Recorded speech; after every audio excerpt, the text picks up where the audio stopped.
South ఇండియాలోని అతి తక్కువ ధరలకి రత్నాలనందించే ఏకైక సంస్థ 6JVR.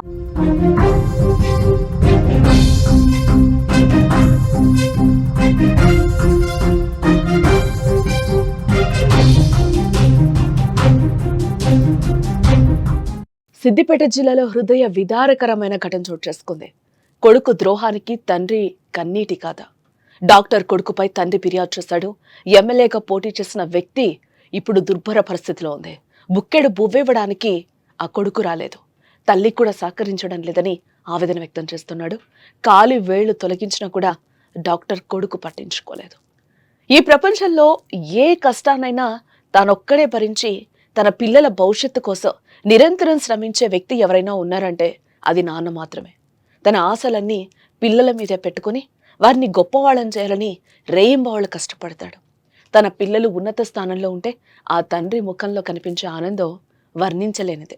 తాను పస్తులున్నా సరే వారిని ఉన్నత శిఖరాలకు చేర్చాలని ఆశపడతాడు.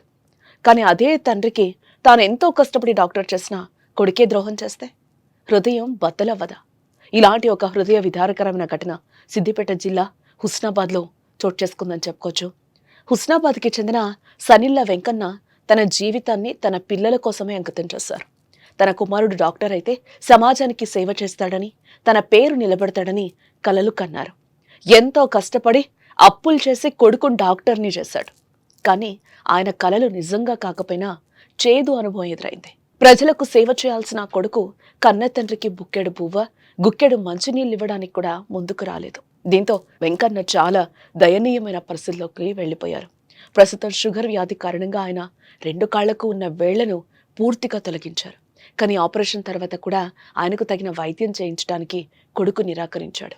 ఈ బాధను భరించలేక ఆ కన్న తండ్రి హుస్నాబాద్ పోలీస్ స్టేషన్లో తన కొడుకుపై, భార్యపై ఫిర్యాదు చేసినట్లుగా కూడా మనకి తెలుస్తోంది. మీ భార్య, నువ్వు చేసుకున్న భార్య, నువ్వు కట్టుకున్న భార్య ఏమంటుంది అసలు? మరి విని చంపాలి ఫస్ట్, నెలనాడు జీతం అకౌంట్లో వేయాలి అని ఒక ప్లాన్ చేసుకునేది. నేను చంపాలి, నెలనాడు జీతం అకౌంట్ వేయాలి. వాడు అదే ప్లాన్ చేస్తాడు. నాకు బాగా అర్థమైంది. వీడియో నాకు పైసలు వద్దు, పడద్దు, నెలకు 4,000 ఇల్లుకరే ఉష్ణాలు కట్టాలి. ఇక నేను ఏమైనా పప్పు చారు అది వంకొచ్చుకుంటే ఇదో 1,000-2,000 అవుతాయి. ఇది గీన పెట్టరా అని చెప్పంటే ఇక వాడు అది కూడా ఇస్తలేడా? ఇస్తలేడు కనీసం. అంటే ఇప్పుడు తినడానికి నీ ఖర్చుల మందం కూడా డబ్బులు ఇవ్వట్లేదా? కొట్టు అడుగుతా కొట్టుడే, తుక్కు కొట్టి రోడ్డు మీద తీసేసుడే.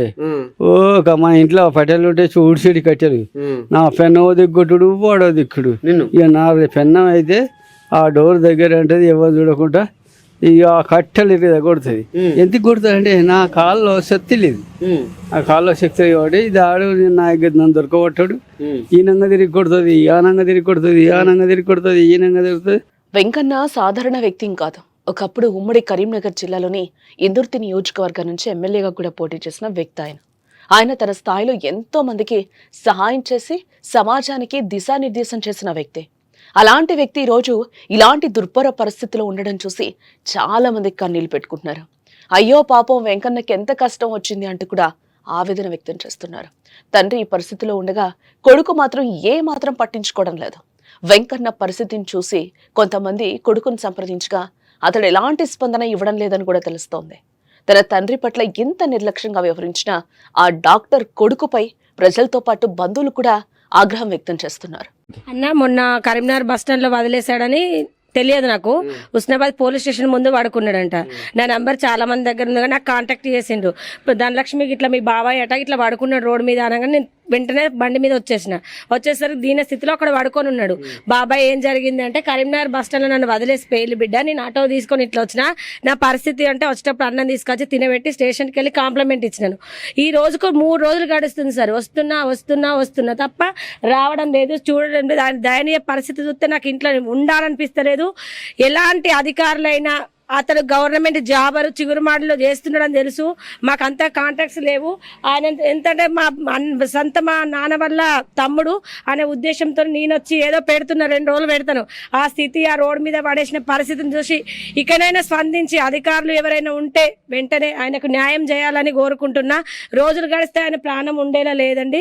దయచేసి ఎవరైనా దాతలైనా ఇంకెవరైనా ప్రభుత్వ అధికారులైనా ఆయన హోదాలో ఉన్న మనిషి తన గురించి తెలియని వాళ్ళు లేరు.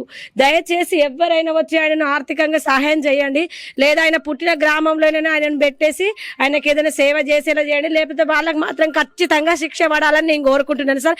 ఇలాంటి కొడుకులు ప్రపంచంలో ఎవరికి ఉండకూడదు. ఆయన కడుపు చంపుకొని వాళ్ళని చదివించిన పేరు లేకుండా చేసి ఆయన దయనీయంగా రోడ్డు మీద పడేసిన సన్నిల రాజేష్ అనే వ్యక్తిని మాత్రం కఠినంగా శిక్షించాలని మేము మనస్ఫూర్తిగా కోరుకుంటున్నాం. తాము కష్టపడి తమ పిల్లలను ఉన్నత స్థానంలో పెంచితే వారు మాత్రం తమను ఇలా పట్టించుకోవడం లేకపోవడం పట్ల ఇతర తల్లిదండ్రులు కూడా బాధపడుతున్నారు. ఒక తండ్రికి కష్టం వచ్చినప్పుడు కొడుకే రక్షణగా ఉండాలి, కానీ అతనే కష్టాన్ని మిగల్చడం సమాజంలో నైతిక విలువల పతనాన్ని సూచిస్తోంది. ఒక తండ్రి తన పిల్లల ఉన్నతిని చూసి ఆనందించాలనుకుంటాడు, వారికి కష్టాలు రాకుండానూ చూసుకుంటాడు. కానీ అదే పిల్లలు తల్లిదండ్రులను పట్టించుకున్నప్పుడు అది కేవలం ఆ కుటుంబానికే కాదు, సమాజానికే ఒక పెద్ద సమస్యగా మారుతుంది.